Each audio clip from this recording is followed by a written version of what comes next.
YouTube, what's going on? Wow, my microphone is really loud. Let me see what I can do about that. Just a second, please. Mm,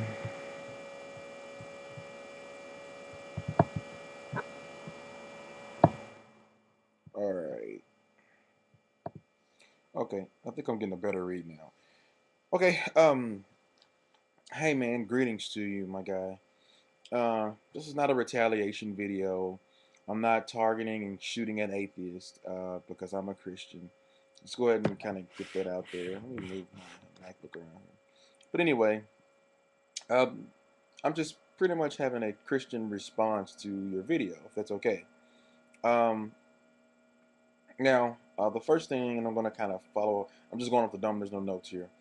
Um, and someone text me on Facebook.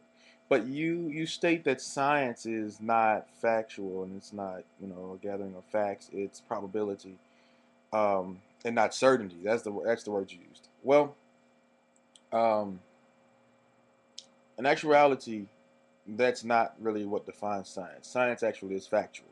Science is the actual evidence of uh, of things that do exist. Theory would be somewhat of a probability, or actually, theory somewhat surpasses probability, in my opinion. But what probability is, only thing I can attach to that would be something mathematical. Math is actually what is consists of complete probability.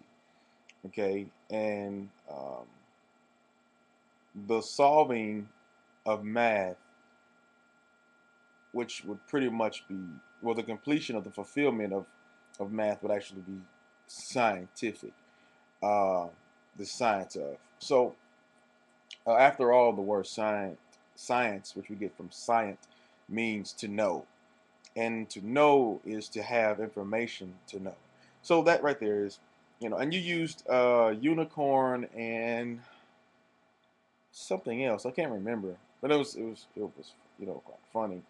You say you're not going to live your life based on whether there's a possibility or probability that there's unicorns that exist. Well, science doesn't proclaim to have any information on unicorns and such. I mean that's just as much as Hollywood as angels having wings and things like that. There's no scientific information or biblical information as a Christian standpoint that pretty much um, describe angels as a physical form. Only one angel was described in the Bible, and that was Satan himself. But however, anyway, um, you said that you shouldn't have live your life after a deity that is not based on love and that out of fear. And as Christians, we have to take this responsibility and say that, hey, throughout history, we have represented or represented God in a very terrible fashion. No, you shouldn't follow anything out of fear because that's not faith and that's not love. And God is love. And I'm going to expound on that instead of just telling you, well, God is love, like the average Christian probably would tell you. Um, faith is something. Faith is being able to learn something, get to know something, and then being convinced that the thing that you have learned it to be, it is. Scriptures say that faith is the substance of all things hoped for, and the evidence of things not seen. Okay. In other words, let me put it in a scenario. In a scenario, say, let's say you're married, or if you're not married, you're looking to get married. There's a lady that pretty much has your attention, and you're dating, and you're attracted, you're feeling her, and and well, you're not just going to marry her just because you know her, or you met her.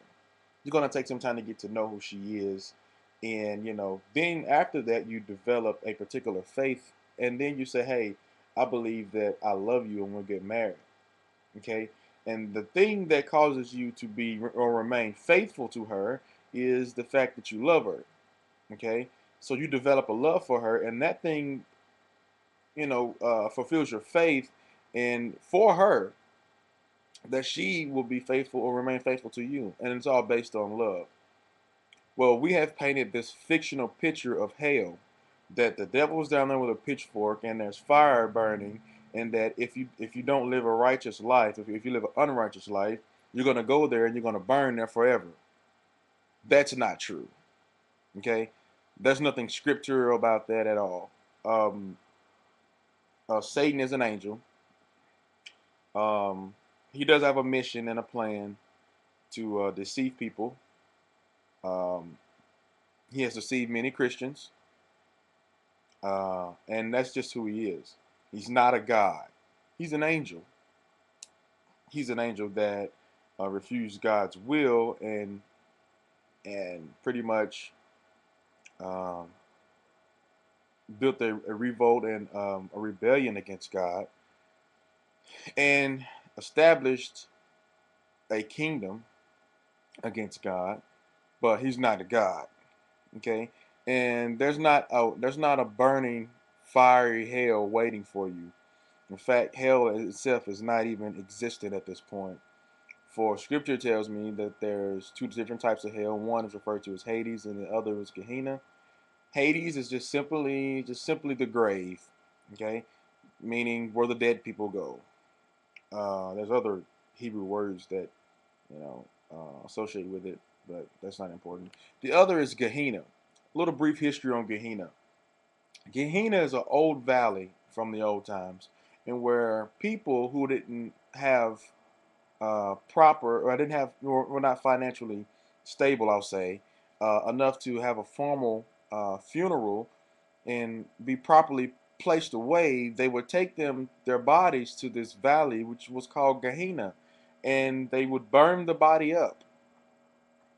The body is not still burning right now for all the traditional Christians. The bodies burn up. Um, So just more evidence, and there's plenty of scriptures. You've got uh, Psalms 37, Malachi 4th chapter, start the first verse to like the 8th or ninth. It pretty much tells you that the wicked is just going to burn up, and there's not even any certainty that there's going to be any uh, knowledge or understanding of that. Some people say, what about the soul? The soul, according to Ezekiel, I think the 20th chapter says that the soul that sinneth, or the wicked soul, shall die, totally annihilate. Okay, so, um, I mean, based off of what I hear, you're not somewhat an atheist, in my opinion, okay?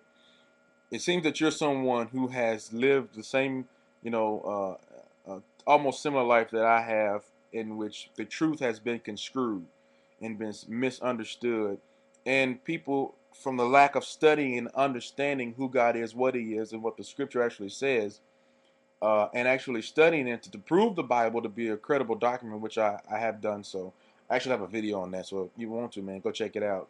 But instead of doing that, we've created religion, which actually means bondage. We get it from a Latin word called religare. But we've created religion, and man, I don't blame you. I don't blame you for being the way that you are. I don't blame any atheist at this point, unless you're just being blatantly stupid and saying, oh, I don't, believe God because I don't believe God. But anyway, my time is expiring here on YouTube, and so hopefully I'll be able to upload all of this. Majority of the time they take about 2 minutes from me. So if you get to hear this, I do want you to know, man, that hey, it's not a retaliating video, and I love you. I don't know you, but I love you, and God bless, man. Later.